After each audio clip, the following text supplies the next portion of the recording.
All right. Hello, everybody, and welcome to episode 167 of CONSERVATISH. My name is Peter Edgar Feliciano. Make sure you subscribe wherever you're listening. Make sure you hit the little bell on YouTube. Share this with your less offendable friends, or especially with your pro-abort friends. And you can find me on Instagram at Peter_Feliciano. You can find me on TikTok at CONSERVATISH Podcast, because I got a new one, and already I have almost 1,000 followers in like 5 days, so hooray. You can find me on Patreon at patreon.com/conservatish, or on Venmo if you just want to tip me, because I'm a dirtbag and I'll receive your money, at Peter-Feliciano.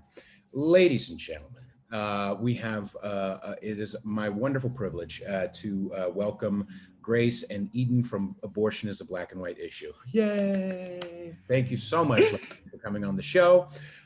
First things first, where can people find you? People can find us basically on every platform. So we have the same app for pretty much everything. We're on Facebook at Black White Issue, Instagram at Black White Issue. We have TikTok, although we're not as got as many followers as you. I mean, I think we've probably got about 2, but that's probably because we haven't put any content on there yet. We just got Parler today, which I think everybody's going to at the minute, which is very exciting. So you can find us on there at Black White Issue, and I think that's everything: Facebook, Instagram, Twitter, Parler, and TikTok. Yeah. Now, where are you located, both of you? So we're in the United Kingdom. So I'm from Scotland, and Eden is from London. But right now, both of us live in Glasgow, which is kind of like the west of Scotland. Okay. I haven't heard very much about Scotland, but I assume from watching Braveheart, I assume all you need to know is in that movie. Trust me. Is it still like? Because I remember the way us ignorant Americans assume is that the Ireland and the Scotland are kind of almost seen as like, they're not as posh and not as cool as, not as hip as like Londoners and things like that. Is that still the thing? No, so Londoners think that they're hip, but they're not. No, I mean, they're not, trust me. Just watch the rest of this podcast and you all see how much hipper I am than Grace. So. Well, you did say you were open to me being as bald and filthy mouthed as I normally am. Mm-hmm. So, that's up to you guys. Sorry, bold or bald? Oh, both. No, I'm violent. My hair left me, I think I was like 26. And the last time I did it, this is just as a little side note for people who don't know my show, make sure you subscribe. Last time I had hair, I decided as a last ditch effort, I would do a mohawk. So I did a mohawk, but I was too lazy to spike it up. So what I would do is it would be very thin up here and very thick back here, like a rat tail, and it would curve over like an orca in captivity. It was very sad. That is an abomination, and that's probably why you lost it. It was like, nah, I'm out. Well, you have an abundance, both of you. Why don't you send me some and I will paste it to my head. I'll send you some. Equity is really important these days. Now, you both tell me a little bit about your, tell my listeners as well, about your group and what the goal is. Oh, okay, I'll start. So Grace and I are obviously from the United Kingdom, and there are some absolutely wonderful, amazing pro-life organizations over here. However, we did look around and we saw that there was almost a gap in the market per se for kind of bold, edgy, fearless, black and white content regarding abortion, especially geared towards youth, and especially touching on keeping up with current culture, so like memes and stuff like that, and that everything that's trending we could kind of jump on, because obviously we're youth. Obviously we live in a world nowadays where social media pretty much dominates everything, so we thought it was really, really important to drown out a lot of the pro-abortion noise that you get on social media with our own content. So we've really tried to be quite outrageous, because we realize that that's what's getting attention, and really present things in a very black and white term. One thing that we do like to say is that we kind of go on the offense, not the defense, with our page. We find a lot of times that pro-lifers in the public sphere seem to kind of tread on eggshells. There's things they can't say or they don't want to say because they don't want to be labeled or branded as X, Y, and Z. So we decided to kind of not go as lambs to the slaughter as such, and really try and go on the offense and ask the questions and get the conversation going. I don't really think I have anything to add to that. I think Eden said it all. Like she says, there's so many amazing pro-life or anti-abortion groups.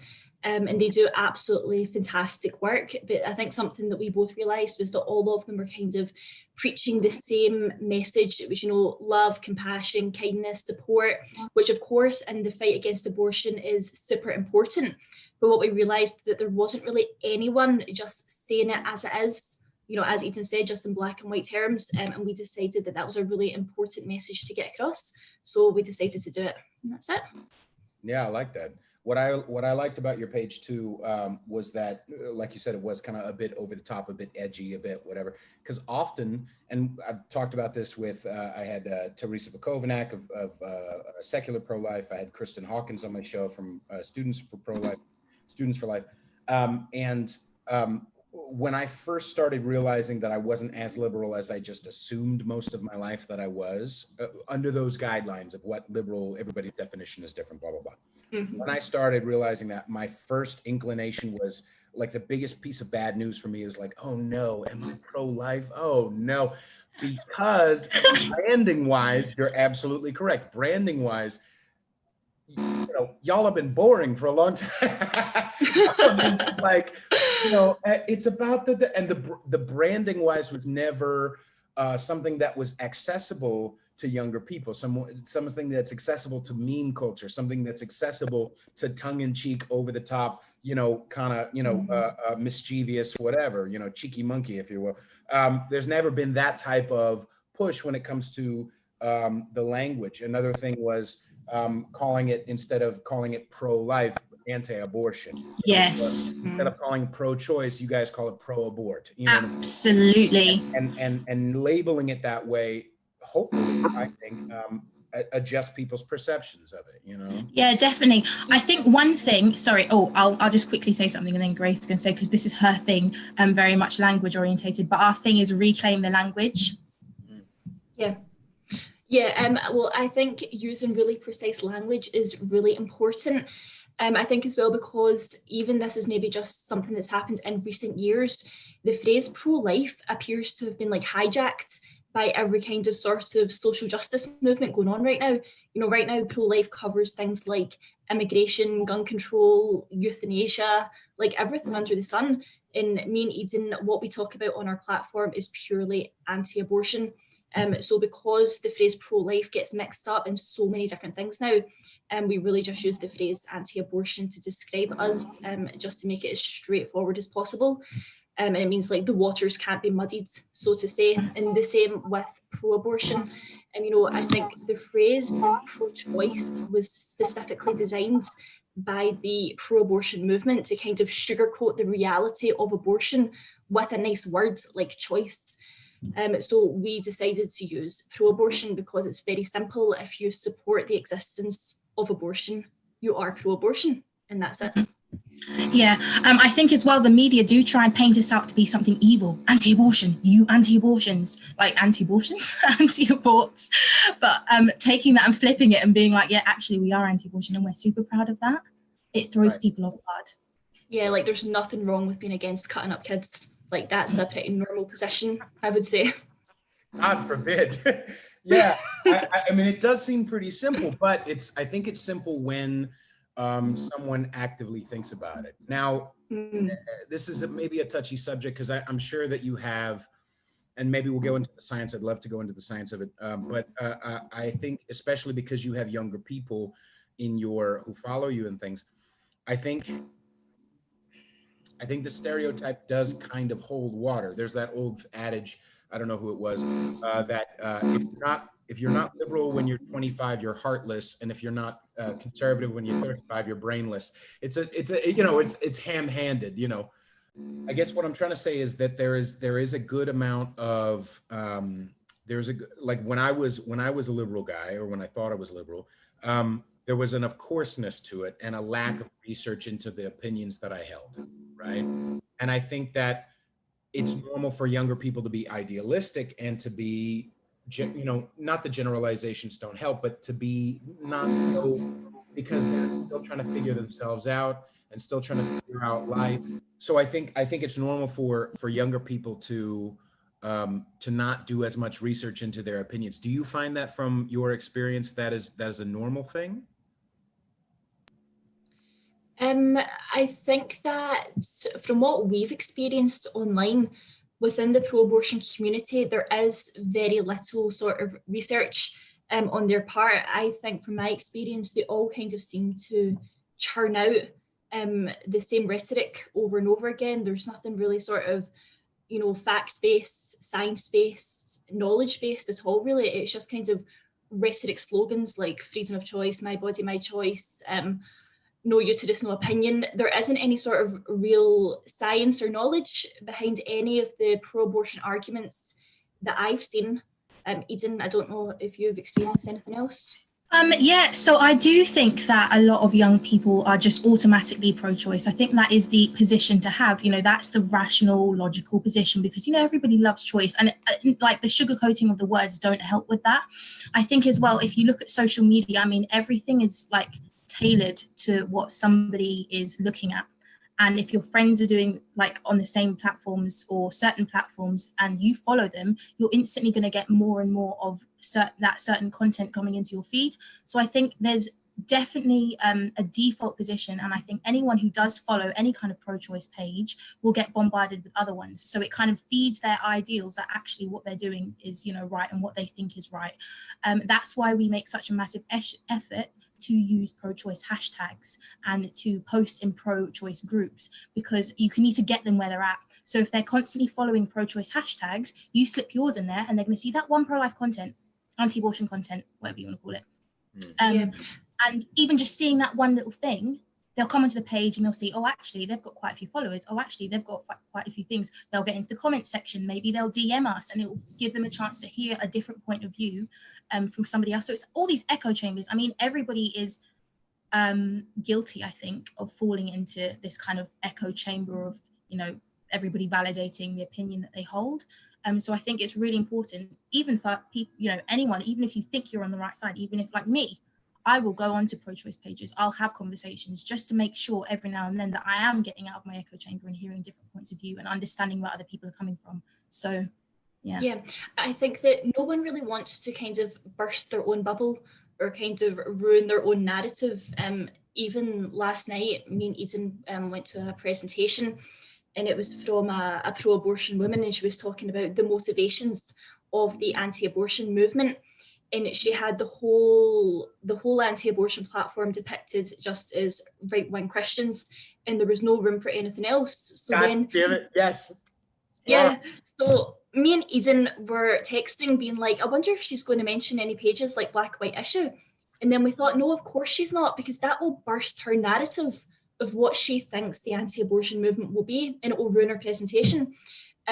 So yeah, people really like being in their own little bubbles. You don't want to burst your own narrative if you're so comfortable in your own space. So then even I think just personally, even on Facebook and Twitter and stuff, I'll follow pages that I don't agree with, just so I'm exposed to different points of view all the time. So it is a really important thing to do. Yeah, I've been thinking about this a lot. Even people who follow me or people that I follow, I think it's super easy on either side to overgeneralize. I think it's super easy on either side to be ham-handed, again with that phrase. Maybe I'm just hungry. And one of the things that I see a lot of, conservative, not a lot, but many conservatives do is say things like, Colin Kaepernick as an example. Colin Kaepernick, he just hates America. It's like, Colin Kaepernick, he's just stupid. It's like, I don't know. Not only does that cut off people's, like their ears already closed to the idea that you're trying to communicate. So that's number one, a problem. But number two, it's oversimplifying and it's also dehumanizing. Right. I think if we want to, just like you guys, you know, you follow accounts that don't necessarily fall in line with your ideas. If we want to reach these people, it's not by dehumanizing them or just being, they're stupid. They hate America. No, the real reality why Colin Kaepernick is the way he is, or as vocal as he is because like me, he's a halvesy and being half white, half black. I'm half Puerto Rican, half German, English, and a number of other things. But so I come from your, you know, part of my blood comes from England. So whatever. But lucky you. No, right? I have tea in my cabinet right now. That's the same thing. But part of why Colin is the way he is because he's half, and because what happens often, not all the time, is that you get pressure to feel, especially because he was adopted by only white parents and raised in a nice household. He feels guilty for not being street enough. He feels guilty for not feeling black enough, and so he has to be ultra black in order to compensate for his insecurity.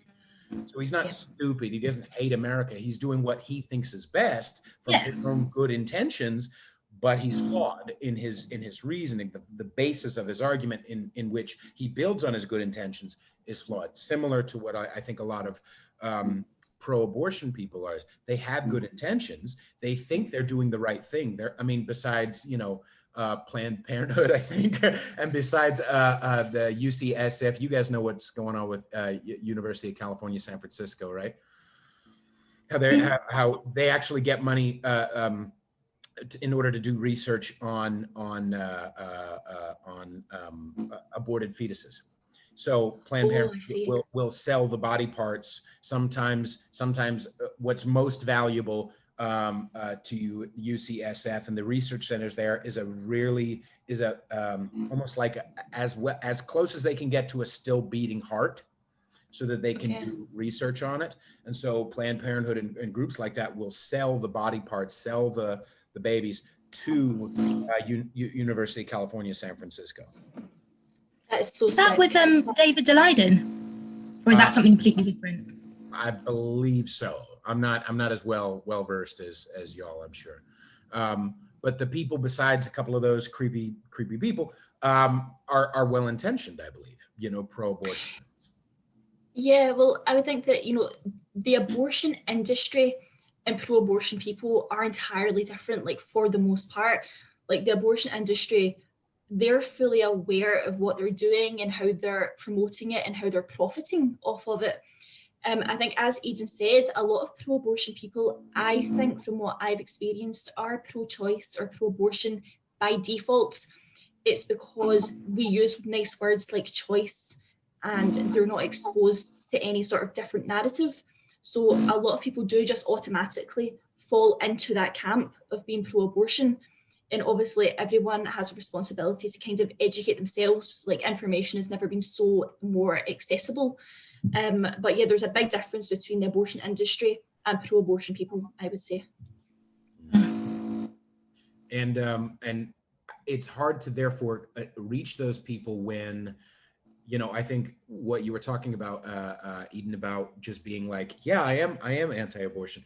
I think too often, whether it be people who are, conservatives or people who are afraid to say that they've, like, when asked about that, they're timid and they're like, they're apologetic. They're like, I don't, I am. And maybe in the cases of, and when you're a bully, and we all have bully in us, and we've all been bullied in different ways. I think humans are very complicated, and we've all had those experiences, and I have bullied before. And from my experience, you can smell it. When someone is wanting to steamroll somebody emotionally, and the person that they're wanting to steamroll is like, oh, gee golly, I wish that I'm sorry for being a human and having an opinion, then it's like, boom. If you come out like, yeah, I am, what about it? You know what I mean? Then it's like they short circuit a little bit. They don't know what to do, They don't know what to do with themselves. Absolutely. I think it's really interesting because, as soon as you show that you're confident in your convictions, people are completely thrown off guard. And like, the thing that I always like tell people that you need to remember, you are the sane one. You have the rational, opinion with science and ethics and morals and basic human decency on your side. So you don't have to ever be apologetic. You don't have to ever be quivering. You don't ever have to be like, oh yeah, well, I actually am anti-abortion. No, because you're the sane one. So yeah.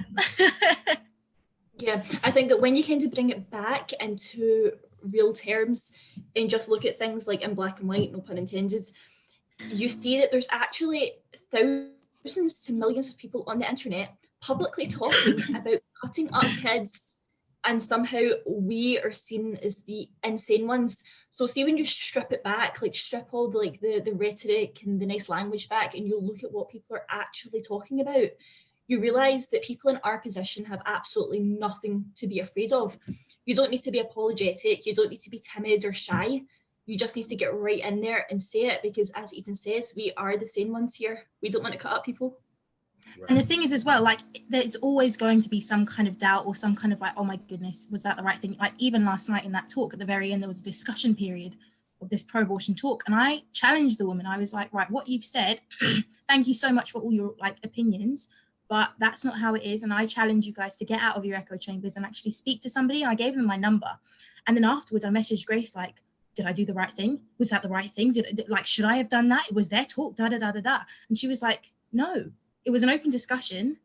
And like, again, you've got nothing to be afraid of. They're the ones that are sitting there advocating to suction, starve, poison, dismember unborn humans and saying that that's a normal thing to do when it's not. So, I mean, everybody kind of gets a bit shaky sometimes. Yeah, we're human. Yeah.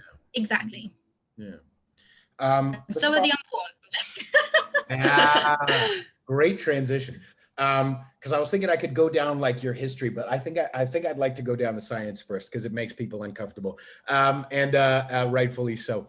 So we had I had Kristen Hawkins who talked about what dismemberment is like in America. What is the normal science behind how they terminate babies throughout the course of a pregnancy? And by the way, because in certain states here, they passed it last year where you could actually, or maybe it was 2018, you could actually abort a baby at 9 months. Or if the baby comes out when you tried to abort it and it's still alive, it's between the mother and the doctor to decide if they should kill that baby. So what is the normal practices over there? So I can just briefly tell you about like the laws that we have, but Eden is really well versed in the procedures, so I'm sure she'd love to go through that. So in the UK, you can have an abortion until the 24th week of pregnancy for any reason. And then after that, you can abort the baby up until birth if it's been diagnosed for having a disability or if the mother's life is believed to be at risk. But it's really important to remember that within that law, last year, there were over 200,000 abortions in the United Kingdom, which is the highest figure since the abortion law was passed in 1967, and no abortion was carried out to save the life of the mother. So putting that into perspective, it's really horrific. Wait, last year, no abortions in the UK were done to save the life of the mother? No, not one. And there was over 200,000, and that's the highest number that we've had since 1967. Jesus. Pretty horrendous. Yeah. So with the abortion procedures, just let me have some water. We'll just sit here bored. I know, I need to get ready for this one. So with the abortion procedures, there are two kinds. It's probably similar to the USA. We have medical and we have surgical. Talking about this makes me like, I'm joking. Eden has COVID. Yeah, I've COVID. Right. Give me 2 seconds. There we go. So there are medical and surgical, and medical abortions are performed from when a woman finds out she's pregnant to right up to the 10-week mark. So that involves taking, sorry guys, you're gonna put it there. It's all right.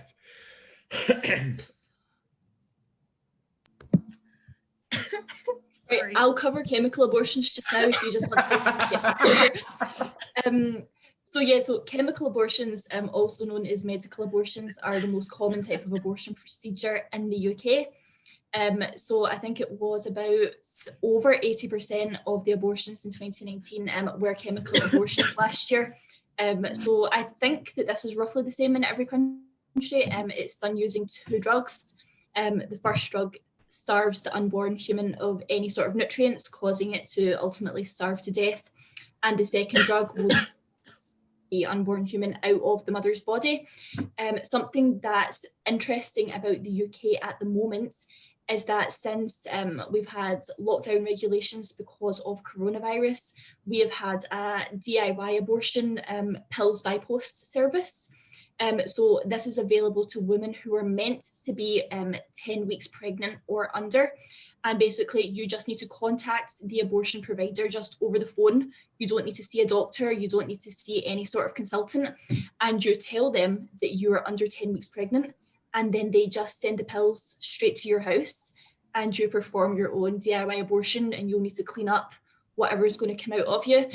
So obviously this is super problematic because there's so many problems. A woman could be coerced into having an abortion. She might have an ectopic pregnancy.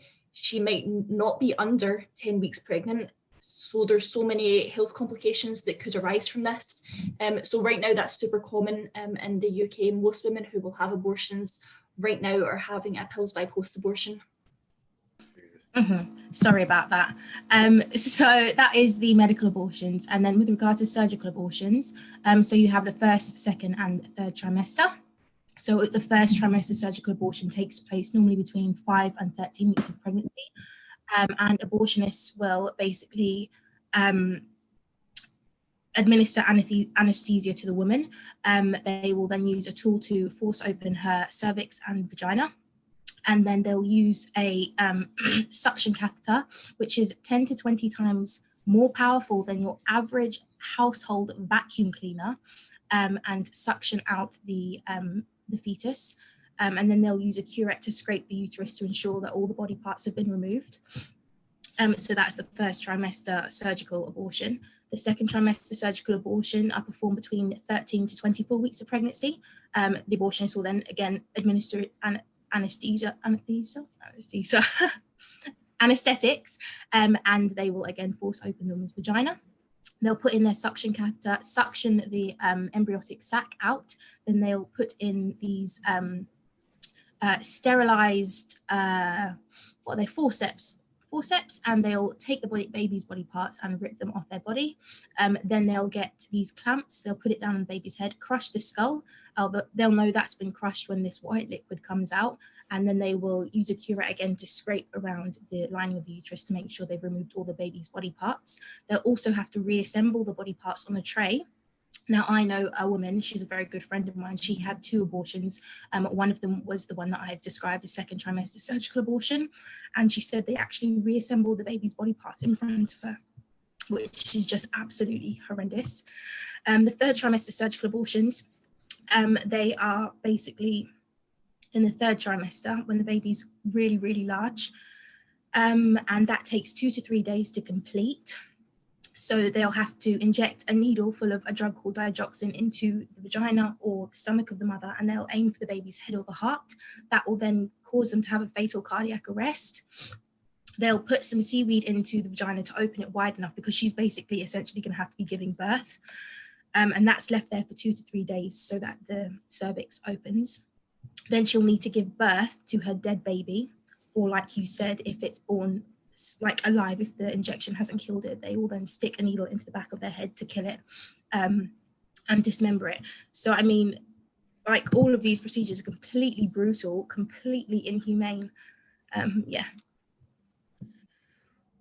Yeah, it's never a comfortable thing to talk about, but again, transparency and information really, it's important to research these things. I think one of my, from when I have anti-abortion people on my show, that's when they're the least highly rated. I think part of it is the topic, but I think another part of it is that I've always been a bit of a rebellious person, and there's a piece of me that likes shoving it in people's faces a bit, not with love though. I'm a loving person. I try to understand people who are pro-abortion. I try to, get into the mind of it, but sometimes you need to shock a motherfucker up. And that usually happens with, here's what abortion really looks like. You know what I mean? Here's what choice looks like.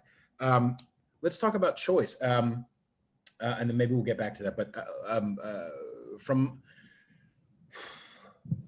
one of the things, Patrice O'Neill was this comedian that is my favorite comedian of all time. And he made this point. It was kind of a sloppy point. It was a funny point. He's trying to be comedic, but he said, women who are saying like, it's my body. It's like, no, it's not your body. Your body is the apartment. You know what I mean? Like once conception happens, once conception happens, there's something growing inside of you that is completely separate from you. And it may be feeding off you, it may be living in you, it may on a rare occasion actually, if there's complications or whatever, it may even threaten your life on the rare occasion, because it is very fucking rare. As you already talked about, 200,000 abortions, 0 cases in the UK last year, where the life of the mother was threatened. But it is a separate life. What are some of the things that you both talk about when someone brings that initial thought to you? Well, it's my body. Yeah, well, I think that's the most common thing that you come across online, just the my body, my choice. It's been the same slogan since like the 60s, hasn't it? It's not really changed. So I always begin by just saying, like in simple terms, well, no, because when a woman's pregnant, she doesn't have 2 heads, she doesn't have 2 hearts, she doesn't have 2 sets of DNA, 2 separate blood types, she doesn't sometimes have 2 different sexes. Yes, the unborn human is in the body of the mother, but they're not the same body. And then as well, you would think that, the unborn human is entirely dependent on the mother. And of course, yeah, that's the case. But I think that a human's degree of dependency should motivate us to care for them and protect them even more. It shouldn't motivate us to kill them. Like, that's sick. Like, that's a really twisted way of thinking that, this human life is dependent, so therefore we can kill them. Like, that is messed up. In no other circumstance is that the case. And, lots of people depend on other people to survive. A breastfeeding baby depends on the mother's body to survive, but that doesn't mean that you can kill a baby. Or you would say as well, an elderly person could depend on the body and the resources and the finances of other people to survive, but that doesn't mean that you can then kill the elderly person. Do you get what I mean? Yeah, absolutely. Yeah. And another point to that, when someone brings it back, well, yes, but it's the woman's choice to breastfeed that child, or there are family members who take care of the elderly. They've made that decision, and I think I could be wrong, but I never am. But it could be wrong. But there is the idea then that it wasn't the woman's choice to have sex. You know what I mean? Like, it wasn't the woman's choice to like create that other body in the framework of thinking that this child growing inside me is a parasite, like you were talking about, is overly dependent upon me. It's almost like I was just walking down the street, minding my own business, and suddenly I'm pregnant. Like, no, the majority of the time, yes, there are exceptions in the case of rape, things like that. But in the majority of the time, a woman did not, or the men also, did not wear a condom, did not take precautions, did not pull out. And now they're saddled with the consequence of their decisions. You know what I mean? It didn't come out of nowhere to be dependent upon them, Yeah. Mm-hmm. Well, I mean, I think it's causing sorry, Ethan, you go. Sorry. I spoke for ages. My coughing spasm is stopped, so I'll quickly get in what I need to say. All right. I think one thing that Grace and I will say, though, that's important to remember, especially for pro-lifers who have exceptions such as rape, is that we're not anti-abortion because we believe people should have to live with the consequence of their actions. We're anti-abortion because, like, killing an innocent human being is wrong. So that's another thing that we like to point out.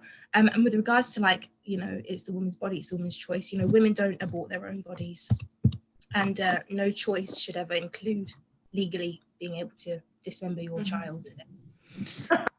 Yeah, and it's like it's cause and effect, isn't it? Eden, you're really good on cause and effect, but it's cause and effect. Like, you can say, yeah, you consented to have sex, but you didn't consent to have a baby. Well, that's like saying, I consented to smoke weeds, but I didn't consent to getting high. It's cause and effect. It's what happens. Right. Now, as far as the next point to things, in the cases of rape, because that's what already it's a disingenuous argument. We've talked about I talked about this on my show before, but already it's a disingenuous argument, because as soon as you say, "Oh, I'm anti-abortion," I believe it is a separate. Well, what about in the cases of rape? Even if you acquiesced and said, "Okay, you know what? Fine. In the cases of rape, they're all good." that their brain is not going to go, their pro-choice, pro-abortion brain is not going to go, okay, good. We have abortion in the cases of rape. All done. No, they're trying to leave the door open a crack so that it can swing open to 9 months. They're trying to leave it open because the basis of their argument is not if a woman is raped, they should be able to kill their baby. The basis of their argument is women should have the choice. So it goes back. You know what I'm saying? It's a disingenuous argument. But what about in the cases of rape? Well, I think it's really messed up if you want to kill someone because of how they were conceived. Like, that's just twisted. Like, it's pure medieval, isn't it? Yeah. Not only that, but punishing someone, you know, for the crime of their parent. I mean, rapists don't even get the death sentence in the UK. So why on earth would you punish an innocent child? I would say that I was like, oh, are you your father? And they'd be like, what? And I'd be like, are you your father? And I'd be like, what? And it's like, are you? And they're like, no. And it's like, okay, so if your father came and stabbed me right now, do you think you should be ripped apart limb from limb? And they'll be like, well, no. And I'll be like, exactly. Thank you. We have our conclusion. Not only that, but, you know, rape is a terrible act of violence committed on the body of an innocent human being. And guess what? Abortion is also a terrible act of violence committed on the body of an innocent human being. Both are abhorrent and both strip the innocent beings of their right to bodily autonomy. Which is, I mean, it's disgusting and it's barbaric. Right. Yeah, and I think as well, I mean, as you said, the abortion and rape is one of those circumstances where, you know, conceiving from rape rarely happens. So it's one of those circumstances where, you know, it's brought up to be, you know, provocatively emotional to kind of drive you into saying, because it's such an awful circumstance, and it's kind of meant to, in a way, you know, push and bully you into having an exception and saying, okay, well, it's okay in that circumstance, because no one wants to say women should have to carry a baby after being raped. No one wants to come out and say that. So, you know, these kinds of circumstances rarely happen, and the whole argument is designed to try and push and pressure and guilt you into saying, okay, some abortion is okay. But, you know, in the reality, what we have is widespread abortion, colossal figures, and it's all pretty much for social reasons. Absolutely. I think probably also just to add on that is that I think it's really disgusting actually when pro-abortion people bring up the topic of rape. I think it's absolutely insensitive, and it's really, really trivializing people who have actually been raped. I think it's an absolutely like monstrous thing to say, or what about this, and try and use those people who have been raped to push and further your pro-abortion ideology. It is disgusting. Yeah, it's kind of like exploiting people's trauma, isn't it? It's like, it's the same when they kind of bring up, you know, foster kids, and you're kind of saying, well, you're kind of using someone's experience in foster care or like adoption services, you're using and exploiting their life to promote your own ideology. Like, it is pretty messed up. I had 2 episodes ago, Shamika Michelle. She's a speaker and an author, and she was the product of rape. Her mother, I believe, was 14 when she was raped, and you know, and she. So without her, to assume that's another like really creepy thing that people do in the pro-abortion side is they say, well, if someone is born with a mental defect, you know what I mean, then that means that, you know, their life is horrible. You know what I mean? Are you pointing at me? Listen. No, I'm pointing at Grace. I'm born. Is it horrible, Grace? Bald people deserve life too. So like the idea that to say, well, what about in the case of rape? Or what about in the case of, you know, these poor people with mental defects had too hard of a life? Like, fuck you. Like, these people want life. These people who, I mean, I've listened to talks from people who are mentally challenged, who are like, I'm glad my mother didn't decide, you know, that my life was going to be too hard for me to be valuable in this world, or for me to have a valuable life. That's insane. You know what I mean? It's not. And if you really think about it as well, the whole pro-abortion position is grounded in dehumanization of everyone they can. Kids in foster care, the disabled, the, you know, people who have special needs, people who have been raped, the unborn. Everyone is being dehumanized and used so that they can kill kids. Like, it is just so sick. and not just so that they can kill kids, but this is something that like at least back in the day when we were kids and we were in high school. Well, I mean, you guys are really young, so that was like 2 weeks ago. But like when we were in school, at least bullies had the decency to bully us, like, honestly. What do I mean by that? What I'm saying is these days, the social justice warrior, the pro-abort, whatever, those bullies have the balls to make believe that they're well-intentioned. They have the balls to make believe that they're helping us all by being complete, utter asshole bullies. You know what I mean? Like the pro-abort things have the gall to say that I'm standing up for women unless a woman stands up against abortion. Then it's like, fuck her, shut her down. No voice for that woman. So your principles don't really hold water. Your principles that you think you're standing up for women are dog shit. Yeah, they have this like nice little list of kinds of criteria that you need to fill in order to gain their respect. Don't they? Like a nice little checklist that you need to meet. Which is never enough, by the way. That's the whole point. That's the whole point. Is like, people are. I mean, we don't need to get into this thing, but like, there was a video a couple of days ago of this. I think it was Portland. Surprise, surprise. I used to live in Portland. A lot of white people in Portland, and therefore there's a huge Black Lives Matter organization over there. And they were all walking down the street, and they were pressuring this guy's. They were threatening this guy in this house. And he's like, well, don't you see my Biden-Harris sign? Don't you see I'm on your side? And the guy said, we don't care about your white ass opinion. Like, so it doesn't matter. Even if it'll never be enough. You're never pure enough. You're never pure enough. It is designed to eat itself because it's coming from emotion. And not only is it coming from emotion, I personally believe it's coming from hurt people who haven't done the work to heal. It's coming from people who are mad at authority, mad at daddy, mad at that kid in school who made fun of me, mad at the whatever. And so they want to fight. And if you're coming from that place internally, spiritually, mentally, emotionally, whatever you would call it, if you're coming from that place, that hole is never filled. It is never quenched.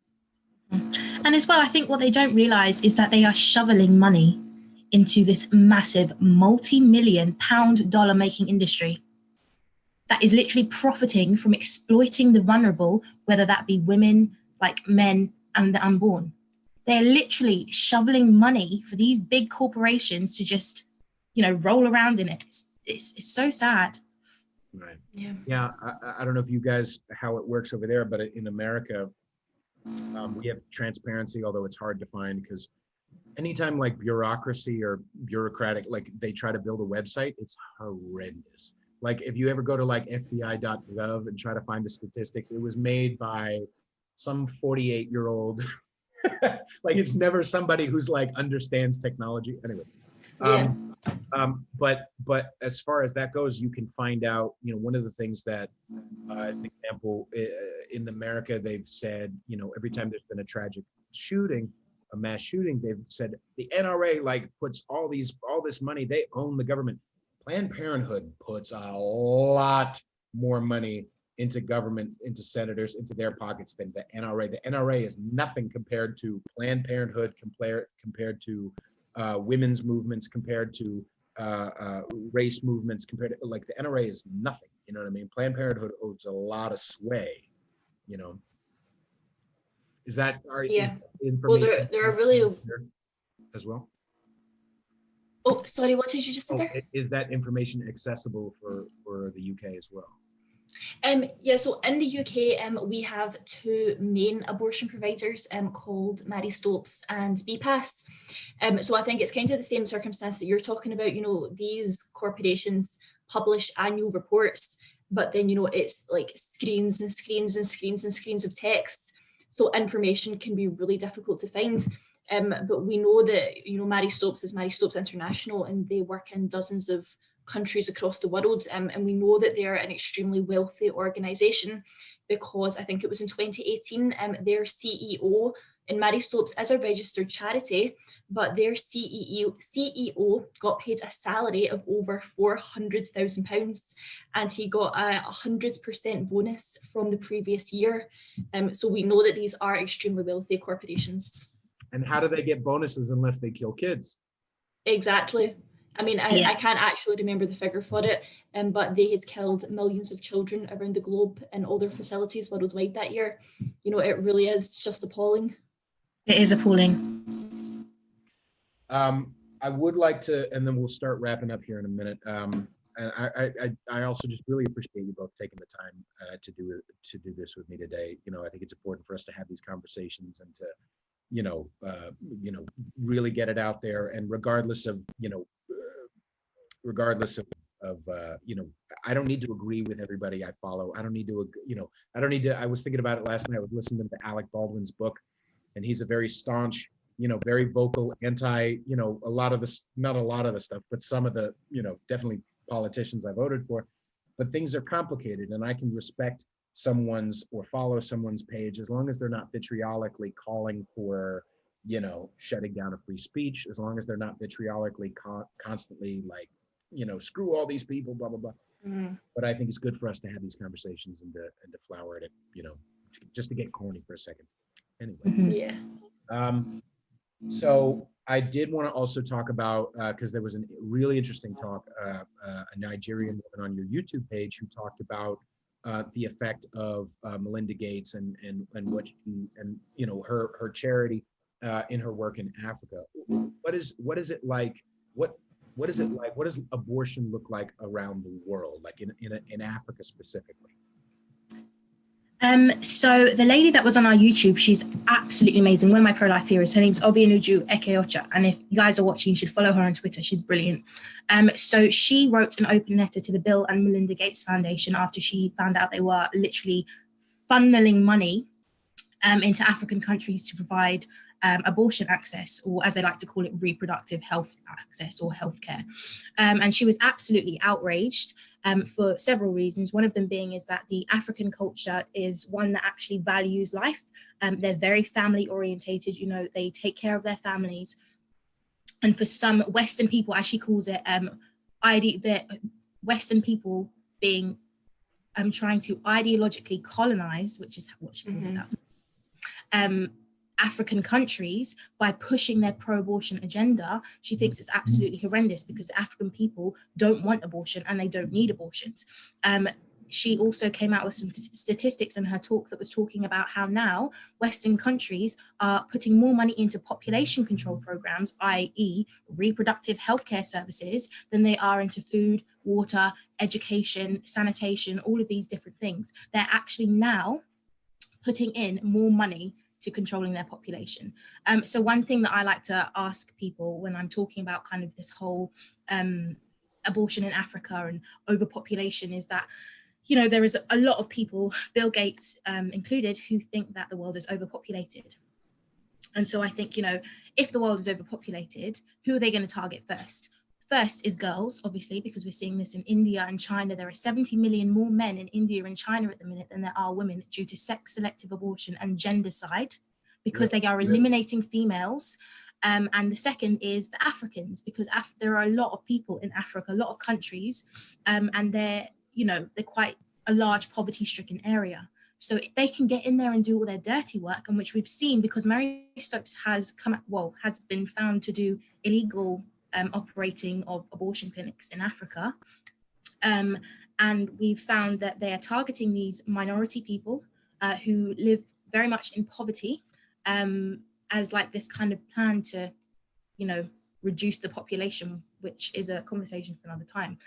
So there are, from what I know around the globe, there's a lot of abortion going on in Africa. It's just horrendous what these women are going through because they're not getting the healthcare and the attention that they need, but rather being shoved these abortions or implanted contraceptions, which need to be removed after a certain amount of time, in which they can't get removed because the services would have either packed up and left, or they're waiting in line. And it's absolutely disgusting, horrendous. So anybody who is interested, they've put in IUDs in African people and then not given them the opportunity. Good. So there's you can really look into it, but it's an absolute rabbit hole of monstrosity. Yeah, it's really messed up, and it's the book is it's what's it called? Strings Attached. It's the book. So Uju speaks about all this. She has an amazing book called Strings Attached, and she really kind of details all the horrific things Eden has just spoke about. The book isn't that long, so it's definitely worth a buy if anyone wants to. There's also a documentary as well. Oh yeah, the documentary is called Strings Attached too, isn't it? Yeah. And who's the author? I'm sorry. Her name is Obianuju Eke-Ocha, and she founded the Culture of Life Africa. Okay, thank you. Anyway, so yeah, the stories that you kind of hear pouring out of Africa are really horrific, and it ties back into Mary Stopes, the UK abortion provider I was talking about. So it's 37 countries Mary Stopes International operates in. A lot of them are African countries, and they set up abortion facilities or kind of contraception facilities. But because abortion is illegal in so many African countries, a lot of their clinics have been forced to close. A couple of the countries that I can think of are Niger and Uganda and Kenya. Since 2018 have forced several of their facilities to shut because they were found to be operating illegally.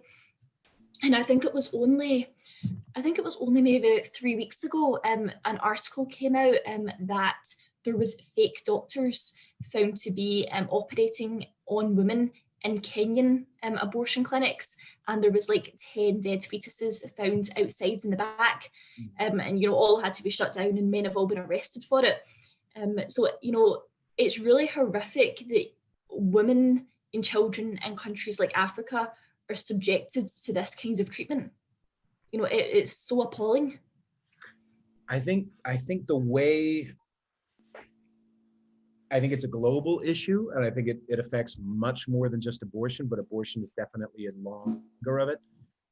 I think one of the main problems we're all facing right now is that rich white liberals think they know what's best for us. Out of all the messed up race jokes I make, white liberals are the worst. No offense to any, well, kind of offense to white liberals if you're listening, but like I don't like. I think that Melinda and Bill Gates thing, where it's just like, we know what's best for these poor African people, as if they're not adults, as if they can't make their own motherfucking decisions, as if if they wanted abortion to be a part of their life, they'll do that, just like America did, just like all the UK, whatever. They'll make that a part of their life. But we know better than these silly Black people who just don't know any better. There's almost. It's not just condescension. It's a dehumanizing. It's fucking offensive, man. It's like a savior complex, isn't it? Yeah. Like we're your savior, come to us. Well, that's what Uju was saying. She goes, how dare these Western rich white people think that they know what's best for the African people? And as she said, it's ideological colonization. You need abortion because we have abortion. We know what's best for you. And, this is the way we do it. So you need to do it too. And just shoving it in there, even though it's illegal. Like, that's insane. Right. I don't like to get into the conspiracy theories, but I can't think of any other thing except the idea that they want globalized, like they want everybody in the whole fucking world to be exactly the same, have the exact same government, have the exact same culture, have the exact same money, it's just ugh. And it's icky, especially because there's I think white liberals, and I could be wrong about Bill and Melinda, but I think they like Black people in their philanthropy, they like Black people in their art, they don't like Black people in their streets.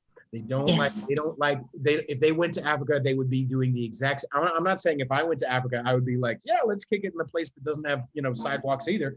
But shit, like if that's their culture, rock and roll. I don't need to if I don't have an appreciation for their culture. I mean, it's the same thing. I've watched and shared a lot of videos of. There's this wonderful one where this on TikTok with this Black girl in, I think it was Atlanta. She goes to outside of a Planned Parenthood, and she's videoing that inside they have a little easel sign that says Black Lives Matter. It's like the balls on these people that say Black Lives Matter. Like, what are you doing? And then she's videoing the outside, and then the lady inside takes the sign away. She's like, you took the sign away, bitch. We don't want this in our neighborhood. You know what I mean? Like she's yelling at them. They're out of touch with the reality. They're trying to sell them freedom from consequence, maybe. freedom, here, you don't have to live with, you can get the same stuff that we get, this free stuff, get this free abortion, and all of a sudden it's selling out. It's not a part of the Black community to be pro. I mean, Lord, Well, actually, this is a little like self-plug, but we wrote a blog about this when the whole kind of George Floyd situation happened, and that racism was being talked about on a global scale in the media. We wrote a blog called All Black Lives Matter, Racism and Abortion. So if you guys are interested, we have also a website, www.blackwhiteissue.com, and you can find that in the bio bit of all of our social media accounts. But you can go and read it there, and that's got quite a lot of good facts about the Black population and what abortion's doing to that in the States, in the UK, and also in Africa. Yeah, I think you can really go down the rabbit hole, can't you, with the theme of abortion and race? Because it's kind of so deep rooted in it that when you actually look into it, it's unbelievable. And I couldn't believe it when I saw Planned Parenthood had weighed in on the Black Lives Matter. I couldn't believe that they actually had the gall to do it, because as well, is it not that the majority of surgical Planned Parenthood clinics are in African American and Hispanic neighborhoods? Wow. Like, that's just insane. Yeah. Right. And I really got to stop talking, but I can never stop. But one of the, it's also funny how, what was it, a month ago, John Legend and his wife Chrissy Teigen lost their child, and my heart goes out to them. But Planned Parenthood put out a tweet, "We're so sorry you lost your child." It's like, why are you calling it a child? If it's just a group of cells, why are you sad? You fucking idiot. Anyway, sorry. And you really think why it really does seem sometimes like they're trying to put their foot in it. Like, why would you want that attention? Like, to someone, just the average person, that kind of hypocrisy is so clear. So you kind of wonder, do places like Planned Parenthood, do they really not see what they're tweeting and how other people perceive that? You think, are they completely blind, or are they intentionally trying to be provocative? Because it is just so unbelievable. It's so stupid that it's like, really? Really? All right, crazy. Ladies, you guys have been amazing. I really appreciate you coming on the show and doing this with me. And please plug. Thank you so much for having us, and I'm sorry about my coughing spasms. But Yeah, that's okay, Ethan. Don't let it happen again. Yeah, it won't. Yeah, thank you so much for having us. It's really been good. Absolutely. So plug your stuff, please. Absolutely. Oh, plug our stuff. Oh, I thought you were saying, like, to the people watching, plug your stuff. I was like, oh, okay. Yes, everybody, please go and follow us on social media. On Facebook, Abortion, It's a Black and White Issue. On Instagram, Twitter, Parler, TikTok, it is at Black White Issue. We also have a website, www.blackwhiteissue.com. We have amazing merch that's just dropped, so you don't want to miss it. There are some tote bags, mugs, stickers, and all the cool sassy anti-abortion kit to deck you out to take on some pro-aborts. If you ever need any support, message us, because we're always here to chat, always here to help. And if you need any apologetics advice, again, please do message us. I think that's it. Grace, you have anything you want to add? No, you said it all. Any events coming up? We also have a blog, so. Oh yeah, definitely, right. Do you have any events coming up, or? No, we actually have nothing scheduled, and because the whole of the UK is still in lockdown, so we don't really know when that's going to ease. Okay. We usually do like a little live once a month, but we haven't done that again because we've been busy. We've been apart, really, haven't we? Because Eden's been coughing too much, just the whole month. No, because I'll just because spasm. Eden is infectious. Yeah, you guys have been great. Thank you so much. Wherever you're listening, everybody, make sure you subscribe. Make sure you share this with your less offendable friends. And you can find me on Instagram at Peter_Feliciano, although I might just switch it up because I know I've been shadow banned on that motherfucker. But you can find me on TikTok at Conservatish Podcast. You can find me on Facebook, on Twitter, on all that stuff. Just look up Peter Feliciano, Feliciano. And yeah, thank you so much. I'll go ahead and stop the recording now, ladies. Bye, Feliciano. Bye.